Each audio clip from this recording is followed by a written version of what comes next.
کفار اور مشرکین کی زبان سے اگر کسی کا نام نکلتا تھا تو وہ محمد ابن عبداللہ تھا. کہ دنیا میں اس سے اچھا، اس سے سچا، اس سے بہتر انسان نہیں دیکھا گیا ہے. 40 سال تک کفار اور مشرکین کے درمیان رہ کر کے آپ علیہ السلام نے اپنا جو اسوہ اور طریقہ پیش کیا. جس قرآن مقدس کی تکمیل کے اس جلسے میں ہم حاضر ہوئے ہیں، یہ قرآن کب نازل ہوا، کس پر نازل ہوا اور کیوں نازل ہوا، یہ 3 چیزیں ہمیں سمجھنی ہیں اس قرآن کے تعلق سے. اگر یہ سمجھ میں آ جاتا ہے تو میں امید کرتا ہوں کہ ہمارے ہر گھر کا بچہ قرآن مقدس کو پڑھنے والا بن سکتا ہے. جب تک کسی چیز کے بارے میں ہم سمجھیں گے نہیں، اس وقت تک ہم اس میدان کے کھلاڑی نہیں بن سکتے. پہلے سمجھنا پڑے گا، پھر میدان دیکھنا پڑے گا، اور پھر اس میدان میں جا کر کے کام کرنا پڑے گا. قرآن مقدس کب نازل ہوا؟ جب پوری دنیا کے اندر کفر اور شرک پھیل گیا تھا. دنیا کا خالق اور مالک جس نے پورے جہان کو بنایا تھا، اس خالق و مالک کو دنیا بھلا چکی تھی. پیغامات الہی جتنے تھے وہ تورات اور زبور اور انجیل کی شکل میں تھے، وہ سب کا سب ختم ہو چکے. انسانیت کو ایک راستہ چاہیے تھا جس پر چل کر کے اپنے ایشور اور خدا کو وہ یاد کرتا اور یہ سمجھتا کہ ہم اس دنیا کے اندر کیوں کر بھیجے گئے. ہم سب کے آقا و مولا حضرت محمد مصطفیٰ صلی اللہ علیہ وسلم آج سے 1400 برس پہلے عرب کی سرزمین ہے، مکہ المکرمہ کا علاقہ ہے جہاں آپ کی پیدائش ہوتی ہے، اور 40 سال اپنوں میں، خاندان والوں میں، گھر والوں میں، رشتہ داریوں میں رہ کر کے جوان ہوتے ہیں، پلتے ہیں، بڑھتے ہیں. دنیا نے آپ کو امین اور صادق کا لقب دیا. سب سے اچھا اور سب سے بہتر کفار اور مشرکین کی زبان سے اگر کسی کا نام نکلتا تھا تو وہ محمد ابن عبداللہ تھا. کہ دنیا میں اس سے اچھا، اس سے سچا، اس سے بہتر انسان نہیں دیکھا گیا ہے. 40 سال تک کفار اور مشرکین کے درمیان رہ کر کے آپ علیہ السلام نے اپنا جو اسوہ اور طریقہ پیش کیا. اس نبی محترم صلی اللہ علیہ وسلم کی ذات مقدسہ پر رب ذوالجلال نے قرآن مقدس کی پہلی آیت اقرأ بسم ربک الذی خلق نازل عبادت کے لیے گئے ہوئے ہیں. پیارے آقا اپنے رب کی تلاش میں ہیں، اپنے اللہ کی تلاش اور جستجو کے اندر کئی دن پہاڑ کی کھو میں بیٹھے رہتے ہیں. ایسے ہی دوران جبرائیل امین تشریف لاتے ہیں اور آقا سے فرماتے ہیں اقرأ بسم ربک الذی خلق. یہ وہ دن تھا جس دن محمد ابن عبداللہ کو محمد رسول اللہ بنایا گیا تھا. پوری دنیا انسانیت کا رہبر، پوری دنیا انسانیت کا قائد اور لیڈر، پوری دنیا انسانیت کے لیے نبی برحق بنا کر کے اللہ تبارک و تعالیٰ نے دنیا کے سامنے پیش کرنا تھا. یہ آیت کریمہ آپ علیہ السلام نے پڑھی، وہ پورا واقعہ ہے، کئی بار آپ نے سنا ہے، اور پھر اس پیغام کو دنیا کے سامنے نبی پاک صلی اللہ علیہ وسلم نے پیش کرنا. یہ نزول کا وقت ہے کہ جب دنیا کفر و شرک کے اندھیرے میں تھی، دنیا کو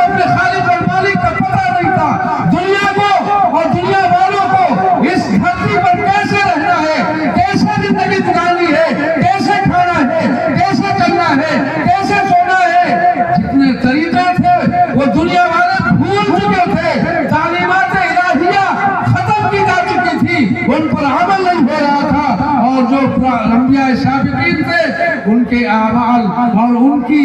جو سنتیں تھی، ان کے جو طریقے تھے، اس کو دنیا نے بھلا دیا تھا۔ تو ضرورت اس بات کی تھی کہ کوئی شریعت آئے، کوئی کتاب آئے، کوئی رہنما ہدایات کے نسخہ آئے۔ اللہ رب العزت والجلال نے غار حرا کے اندر آقا مدنی صلی اللہ علیہ وسلم پر قرآن مقدس کی نزول کا ابتدا کس پر نازل ہوئی؟ دنیا کے سب سے بہترین انسان پر، سب سے اچھے انسان پر، جس کی تعریف خود مکہ کے کافر اور مشرک کرتے ہوں، ایسے شخص کے اوپر قرآن مقدس کو اللہ رب العزت نے نازل فرمایا۔ کس کے لیے نازل کی گئی؟ پوری دنیا کے انسانوں کے لیے، پوری دنیا کے رہنے اور بسنے والے ایک ایک انسان کے لیے، وہ یہودی ہو، نصرانی ہو، سکھ ہو، عیسائی ہو، مجوسی ہو، بدھسٹ ہو، مسلمان ہو، دنیا کے اندر جو بچہ آیا ہے اس بچے کے لیے قرآن آیا ہے۔ جس کے سانسیں ہیں ان سانسوں کے لیے قرآن آیا ہے، جس نے آنکھیں کھولی ان آنکھوں کے لیے قرآن آیا ہے، اور جس نے اس دھرتی کے اوپر زندگی پائی ہے اس زندگی کو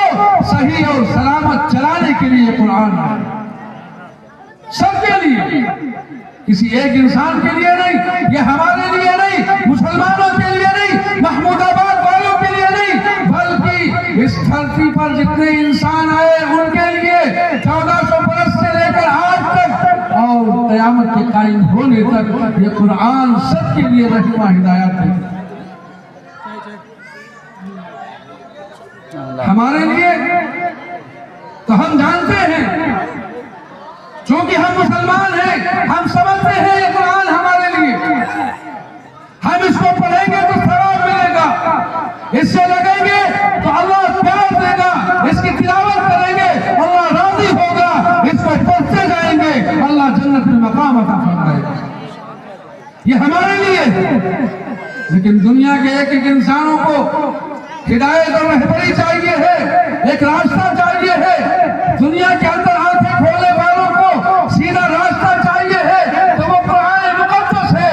یہ ایک طریقہ حیات ہے، اس کو کھولئے، قرآن سے پوچھئے، تو یہ قرآن ہم اس دھرتی پر زندہ رہنا چاہتے ہیں تو کیسے زندہ رہنا؟ قرآن بتائے گا۔ قرآن سے پوچھو ڈکیتیاں اور چوریاں ختم ہو، تیرے پاس کون سا قانون ہے جسے نافذ کیا جائے تو پوری دنیا کے اندر ڈکیتی ختم ہو جائے، چوریاں ختم ہو جائے، بدماشیاں ختم ہو جائے؟ قرآن اپنا قانون پیش کرتا ہے، مسلمانوں کے لیے نہیں، دنیا کے ایک ایک انسان کے لیے۔ السارق والسارقۃ فاقطعوا ایدیہما، اگر دھرتی کے پر کوئی انسان، کوئی مرد ہو یا عورت، اگر چوری کرتا ہے اور چوری روکنی ہے، ڈکیتی ڈالتا ہے، ڈکیتیاں روکنی ہے، غبن کرتا ہے، غبن کو روکنا ہے، ایک دوسرے کا مال چرایا جاتا ہے، ان چوریوں کو روکنا ہے، تو قرآن اپنا جواب سناتا ہے، فیصلہ دیتا ہے کہ اگر کوئی چوری کرتے ہوئے پکڑا جائے تو محمود آباد کے تھانے میں لے جا کر کے کوتوال صاحب کو سپرد کر دیا جائے، تھوڑا بہت لے دے کر کے رفع دفع ہو جائے، یہی ہے نا؟ یا زیادہ سے زیادہ مقدمہ دائر کیا جائے اور جا کر کے اسے سلاخوں کے پیچھے ڈھکیل دیا جائے؟ ایسے چوری نہیں ہوتی، ڈکیتی نہیں رکتی، معاشرے کے اندر یہ فساد ختم نہیں ہوتا، معاشرے کے اندر یہ فساد ختم کرنا ہے، چوریاں ختم کرنی ہے، ڈکیتیاں ختم کرنی ہے، بدماشیاں ختم کرنی ہے، تو ان کو پکڑا جائے گا، اور قرآن اعلان کرتا ہے وہ چور مرد ہو عورت ہو اس کا ہاتھ کاٹ دیا جائے گا۔ جب چوری کرنے والے شخص کو میدان میں کھڑا کیا جائے گا، ایک ہاتھ اتار دیا جائے گا، لوگ دیکھیں گے، سہم جائیں گے کہ چوری کی سزا یہ ہے، ہم آج سے چوری نہیں کریں گے۔ مملکت اسلامیہ، ممالک اسلامیہ کے اندر کون کہتا ہے چوریاں ہوتی ہیں؟ جہاں پر قانون الہی نافذ ہے، قرآن کے اعتبار سے فیصلے ہوتے ہیں۔ آپ نے دیکھا ہوگا مکہ المکرمہ، مدینہ المنورہ، زادہم اللہ شرفا و عظما میں جو حجاج کرام جاتے ہیں، دکانیں کھلی کی کھلی رہتی ہیں۔ کسی کی ہمت ہے کہ سونے کی دکان میں، سونار کی دکان میں جا کر کے ایک ذرہ چرا کر کے لے آئے. وہ جانتا ہے اگر چوری کریں گے پکڑے جائیں گے, ہمارا ہاتھ کاٹ دیا جائے گا, اور ایک بار نہیں مانتے دوبارہ کریں گے تو دوسرا ہاتھ کاٹ دیا, پھر کریں گے پیر کاٹ دیا جائے گا. کوئی چوری کرے گا؟ نہیں چوری کرے گا. پوری دنیا کے لیے ڈکیتیاں روکنی ہو, چوریاں روکنی ہو, بدماشیاں روکنی ہو, یہ پولیس کے انتظام کی ضرورت نہیں. ہر گلی میں سیٹی بناتے ہوئے پولیس کے ورکر گھومتے ہیں کہ جاگتے رہنا, نہیں ایسا نہ ہو اس گلی سے چور نکل جائے. موٹر سائیکلیں چوری کی جاتی, سائیکلیں چوری کی جاتی, نقب چوری ہوتی ہے, گھروں کو توڑ دیا جاتا ہے, اور بڑے بڑے وہ گہنے ہماری عورتوں کے نکال دیے جاتے ہیں. دنیا کے لوگوں, اگر تم چاہتے ہو کہ تم محفوظ رہو, سلامت رہو, میں کہتا ہوں قرآن کا ایک قانون پوری دنیا کو نافذ کر کے دکھا دو. چوری کے سلسلے میں ایک قانون کو مان لو, مسلمان مت بنو, ابھی قرآن ابھی مت پڑھو, اور قرآن کے ایک قانون کو پکڑو اور اعلان کر دو اگر کوئی چور چوری کرے گا اس کا ہاتھ کاٹ دیا جائے گا. دیکھو کس کی مائی کے لال میں ہمت ہے کہ چوری کرے, نہیں ہوگی. کہاں جا رہا ہے ہمارا یہ معاشرہ؟ پھر کہتے ہیں لوگ کہ ہم دنیا کے اندر پریشان ہیں, دنیا ہمارے اوپر الزامات لگاتی, یقیناً لگائے گی, الزام کی بارشیں ہمیں پر ہوں گی. صحابہ کرام تھے, کفار کا نظریہ کیا تھا؟ جب قرآن پڑھا جاتا, صحابہ سنتے یا پڑھتے تو کفار کہا کرتے تھے لا تسمعوا لهذا القرآن والغوا فيه. یہ قرآن کا قاری ہے بیٹھا, یہ قرآن پڑھانے والا مدرسہ کھول کے بیٹھا ہے, مت جانا اس کے پاس, اور جانا تو شور ہنگامہ کر دینا. لعلکم تغلبون, کیوں کرنا؟ قرآن کے خلاف آواز کیوں بلند کرنا؟ قرآن کے قاری کو تنخواہ کم کیوں دینا؟ قرآن والوں کے ساتھ بدتمیزی کیوں کرنا؟ قرآن پڑھنے اور پڑھانے والوں کو عزت کیوں نہیں دینا؟ بنیاد یہ ہے جو کفار کیا کرتے تھے کہ اس قرآن کو مت سنو, لا تسمعوا لهذا القرآن, اس قرآن کو نہ سنو, والغوا فیہ, شور کرو, ہنگامہ کرو, شرارتیں کرو. اور میں کہتا ہوں یہ مفتیان کرام موجود ہے, اگر میں اس کی تفسیر یوں کروں, یہ بھی ایک شرارت ہے, یہ بھی ایک شرارت ہے کہ قاری قرآن کو 50 اور 100 روپے دیے جاتے ہیں. یہ شرارت ہے. کیسے پڑھائے گا, کیسے پڑھائے گا ایک حافظ؟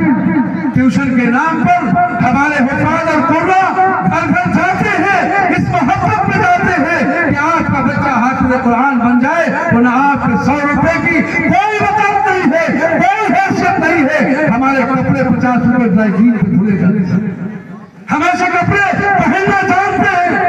ہمیں قوت اور طاقت بھی ہے اللہ نے, ہم چاہیں تو کوئی دکان کھول کر کے بیٹھ کر کے کما سکتے ہیں, ہماری ضرورت نہیں ہے. لیکن اس لیے کہ اگر ہم بھی یہ کریں گے تو پھر دنیا میں قرآن پھیلے گا کیسے, دنیا میں قرآن بڑھے گا کیسے, دنیا میں قرآن کی تعلیم عام کیسے ہوگی؟ اس محبت میں یہ قرآن, یہ حفاظ, یہ علماء, یہ مفتیان کرام مدارس میں اور آپ کی چوکھٹ پہ اور مسجدوں کے اندر بچوں کو بلا کر کے قرآن پڑھا, ان کی قدر کرو, ان کی عزت کرو. اہل القرآن یا اہل اللہ, آقا مدنی علیہ السلام نے اعلان فرمایا, اللہ والے متقی اور پرہیزگار دیکھنا ہو جنہیں اللہ سے محبت ہے, آؤ مسجدوں کے اندر, آؤ مدرسوں کے اندر, آؤ ٹیوشن پڑھانے والے ان قرآن اور حفاظ کے پاس میں دیکھو. اہل القرآن یا اہل اللہ, یہ قرآن والے, یہ اللہ کے دوست ہیں, اللہ کے ولی ہیں, اور اسی پر بس نہیں کیا. اللہ کے نبی صلی اللہ علیہ وسلم نے ارشاد فرمایا وخاصۃ, وی آئی پی لوگ دیکھنا ہے آپ کو, وی آئی پی کیٹیگری کے دیکھنا ہے آپ کو. اور یہ قاری قرآن اللہ کی نظر میں میرا نبی فرماتا ہے یہ وی آئی پی کی کیٹیگری کے اندر, وی آئی پی کی کیٹیگری کے اندر میرا نبی فرما رہا. اہل قرآن اہل اللہ وخاصتہ, سب سے مخصوص بندے, کلیئر اللہ رب العزت کے چاہنے والے ماننے والے ان سے تعلق رکھنے والے یہ بندے ہیں جن کا تعلق قرآن مقدس سے اپنے آپ کو قرآن سے جوڑو دنیا آپ کے قدموں پہ آئے گی جب کفار اور مشرکین یہ تماشا کر رہے تھے والغوفی شرارت کرو قرآن مقدس کی تلاوت کو روکو ان مدرسوں کو بند کرو ان مسجدوں کو ختم کرو تلاوت نہیں ہونے دی جائے گی قرآن کی تعلیم نہیں ہونے دی جائے گی اور یہ شرارتیں عروج پر ہوئی تو صحابہ نے قرآن کو اور سینے سے چکھا اسے اور محبت کی اپنے بچوں کو قرآن پڑھایا اپنی بیویوں کو قرآن پڑھایا اپنی بیٹیوں کو قرآن پڑھایا قرآن کے قاری قرآن کے حافظ قرآن کے مفسر قرآن کے مبلغ قرآن کے داعی نکال کے دیے اور پوری دنیا کے اندر اپنے بچوں کو صحابہ نے پھیلا دیا اس وجہ سے ہم تک آج یہ دین پہنچا اسی قرآن کی وجہ سے اسی قرآن کی وجہ سے پوری دنیا میں ہم سے جھگڑے ہیں آج مسلمانوں سے پوری دنیا جو لڑ رہی ہے جھگڑ رہی ہے فساد برپا ہے مار کاٹ ہو رہی ہے بنیاد قرآن مقدس اللہ کا کلام ہے وہ یہ کہتے ہیں قرآن کو چھوڑ دو ہم تمہیں کچھ نہ کہیں گے قرآن کو چھوڑ دو ہم تمہیں کچھ نہ کہیں گے کل بھی یہی مکہ میں ہو رہا تھا نبی سے کیا کہا جاتا تھا کہ نبی قرآن کو چھوڑ دو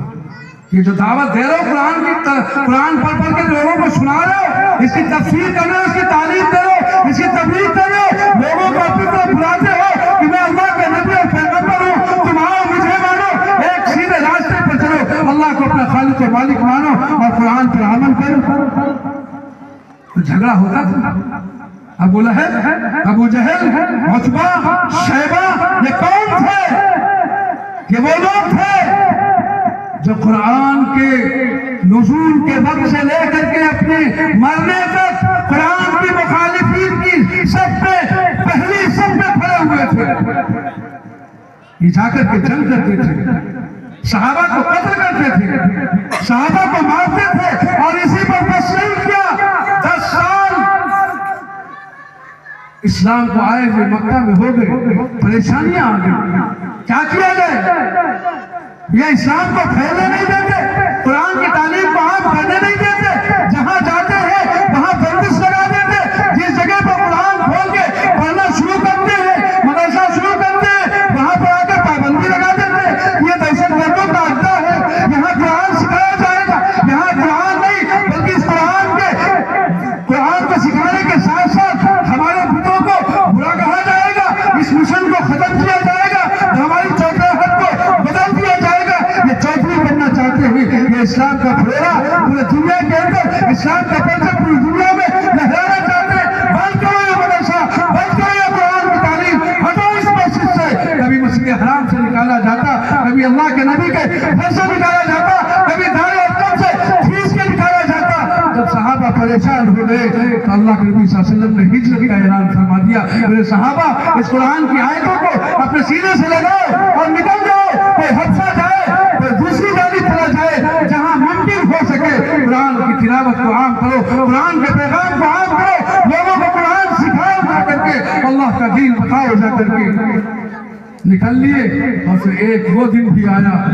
جب نبی محترم صلی اللہ علیہ وسلم کو بھی مکے کے کافروں نے مشرکوں نے مکہ چھوڑنے پر مجبور کر دیا اگر ہم چاہتے نبی چاہتے صحابہ چاہتے قرآن کو جیسے ہم نے چھوڑ دیا ہے ایسے نعوذ باللہ اگر صحابہ بھی چھوڑ دیتے تو آج ہم بھی کسی مندر میں جا کر کے گھنٹہ بجا رہے ہیں قرآن کی تلاوت نہیں ہوتی کانوں میں قرآن کے یہ رسیلے کھول نہیں آتے اللہ اس کی عبادت نہیں کی جاتی مسجدیں نہیں ہوتی انہوں نے تو سینے سے لگایا مکہ چھوڑا اور اعلان کر دیا اے محمد الرسول اللہ اگر اجازت ہے کہ ہم اپنے گھر کو چھوڑ دیں زمین و جائیداد کو اس قرآن کے لیے ختم کر دیں اے اللہ کے نبی ہم تیار اس کے لیے ہیں بتائیے تو کہاں جانا ہے قرآن کے پیغام کو کہاں اعلان کرنا ہے اللہ کے نبی صلی اللہ علیہ وسلم مدینے کی طرف روانہ ہو گئے اور جا کر کے مدینے میں بھی سب سے پہلے قرآن کا گھر بنایا قرآن کا گھر بنایا یہ صفہ چبوترا جو مشہور ہے مدینہ النبی میں مدینہ النبی کے بغل میں ایک چبوترا ہے جس میں جاتے ہیں لوگ یہ وہ چبوترا ہے جسے اسلام کا پہلا مدرسہ کہا یہی بیٹھ کے صحابہ قرآن پڑھاتے تھے، یہی بیٹھ کے صحابہ قرآن کی تفسیر پڑھتے تھے، یہی بیٹھ کے صحابہ کو کھانا کھلایا جاتا تھا، یہی سوتے تھے، ان کا بستر یہی تھا، ان کا کھانا یہی تھا، ان کی تعلیم گاہ یہی تھی۔ لیکن جب مدینے میں مضبوط ہو گئے اور قرآن کو سینے سے لگا کر کے واپس آئے فتح مکہ کے لیے، تو دنیا نے وہ نظارہ دیکھا کہ وہ لوگ جن پر ظلم کیا گیا تھا، جنہیں مارا اور بھگایا گیا تھا، یہ قرآن والے قرآن کو سینے سے لگا کر کے جھکتے ہوئے مکے کے اندر داخل ہو رہے ہیں، جھکتے ہوئے آ رہے ہیں، اور آنکھوں سے آنسو جاری ہے۔ اے مکہ، کل ہم یہاں سے نکالے گئے تھے تیرے لیے، اے مکہ تیرے لیے، اے کعبہ تیرے لیے، اے اللہ تیرے لیے، اے قرآن کی آیتیں تیرے لیے، اے نبی تیرے لیے، لیکن ہم نے قرآن کا دامن نہیں چھوڑا۔ اے مکہ المکرمہ، تیری یادوں کو بسائے رکھا۔ اے نبی جی، آپ نے جو کہا تھا، جو حکم دیا تھا، اس پر اپنی جان کو سپرد کر دیا، اپنے عقیدے کو، اپنی محبتوں کو، اپنی الفتوں کو آپ کے ساتھ لگا دیا۔ نبی جی، آج ان چاہتوں کا یہ نتیجہ ہے کہ مکہ فتح ہوا ہے، اسلام کا پرچم لہرا رہا ہے۔ ابو جہل، عتبہ، ابو سفیان اور دیگر جو بڑے بڑے ظالم اور جابر تھے، وہ سر جھکائے ہوئے کھڑے تھے۔ اب ہوگا کیا؟ انہیں تو گھر سے نکال دیا گیا تھا، مکے سے بھگا دیا گیا تھا، قرآن کی بے حرمتی کی گئی تھی، نبی کے اوپر اوجھلی ڈالی گئی تھی۔ اب کیا ہوگا؟ کہیں ایسا نہ ہو کہ نبی اعلان کر دے اور ہم سب کی گردنیں اڑا دی جائیں۔ او مسلمانوں، اور دنیا کے انسانوں، آؤ قرآن کا سبق پڑھو، آؤ قرآن کا اعلان دیکھو، آؤ نبی کی محبت دنیا انسانیت کے لیے دیکھو۔ جب نبی نے اعلان کر دیا، ابو سفیان، تمہارے گھر کے اندر جو داخل ہوگا اسے امان دی جائے گی۔ سفیان، تمہارے گھر کے جو اندر آئے گا اسے کچھ کہا نہیں جائے گا۔ ابو سفیان دروازہ کھول دو، جتنے لوگ چاہیں جائیں ابو سفیان کے گھر، وہ معمول اور محفوظ رہیں گے۔ ہم تلواروں سے فیصلے نہیں کیا کرتے، ہم تو دل کی دنیا بدلنے آئے ہیں، دل کی دنیا بدلنے آئے۔ آج فتح مکہ ہے، ہم خوش ہیں، کسی کو قتل نہیں کیا جائے گا۔ لا تثریب علیکم اليوم، یہ قرآن ہے، یہ ہمارے